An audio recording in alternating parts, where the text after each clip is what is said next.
با سلام خدمت همه دوستان. علی محسن زاده هستم،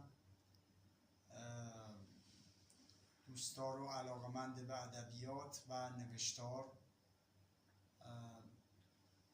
در این ویدیو میخوام اثر بزرگ و شاهکار ادبی فرانس کافکا یعنی کتاب مسخ رو به شما معرفی کنم، خیلی مختصر و کوتاه. اجازه بدید که من در ابتدا یک قسمت از متن کتاب رو بخونم که نوشته ولادیمیر ناباکوف است. گفتن ندارد که یک داستان قطعه موسیقی یا تابلو نقاشی را هر قدر هم که با دقت بررسی کنیم و بستاییم، باز ذهن‌هایی هستند که تأثیری نمی‌پذیرند و تیره‌های پشتی که ذره‌ای مور نمی‌شوند. شاهلیر با حسرت این آرزو را برای خود و نیز کردیلا دارد، راز چیزها را بپذیریم. من نیز به هر کسی که هنر را جدی می‌گیرد همین را توصیه می‌کنم. پالتوی مرد بیچاره‌ای را دزدیدند. داستان شنل. جوان بیچاره دیگری سوسک شده است. داستان مسخ کافکا. خب که چه؟ به این که چه هیچ پاسخ منطقی نمیتوان داد. میتوان اجزای داستان را پیاده کرد. میتوان فهمید که این اجزا چطور با هم جفت و جور میشوند.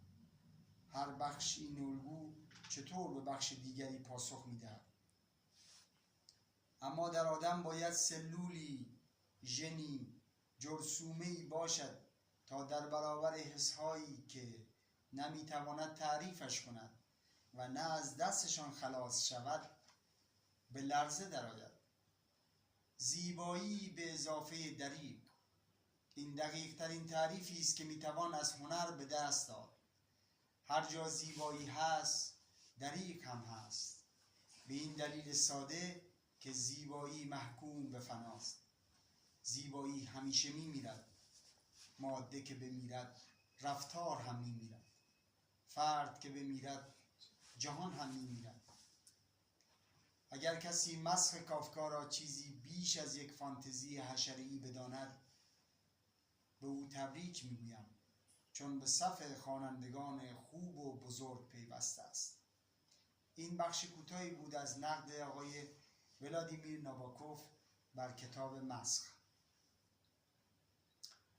در ادامه این کتاب رو، دلیل انتخاب این کتاب به خاطر مسخ شدگی انسان امروزی و به وقوع پیوستن پیشبینی آقای فرانس کافکا در مورد انسانها و جوامع امروزی است که میتوان این را از یک ذهن سرشار، ذهن هوشمند و یک ذهن پیشگو قبول کرد که واقعا انسان امروزی دچار این مسخ شدگی است. حالا به هر طریقی ما میتونیم هزاران نوع مسخ شدگی رو در مورد انسان از روی این کتاب تعریف کنیم و امیدوارم که اگر دوستان این کتاب رو خوندن دوباره بهش رجوع کنن و با تفکر و تعمق بیشتری بخونن. اگر دوستان توفیق پیدا نکردن و نتونستن، حتما این کتاب رو بخونن و در لیست مطالعه خودشون قرار بدن.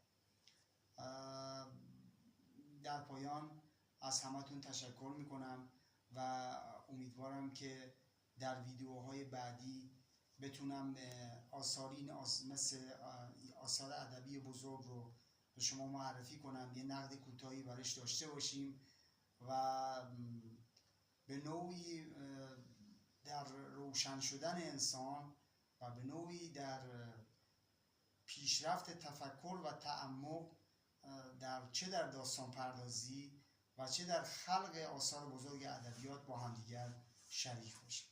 ممنونم که ویدیوی منو نگاه کردید، لطف کردید و امیدوارم که بیشتر بتونیم با همدیگه ارتباط داشته باشیم. خدا نگهدار.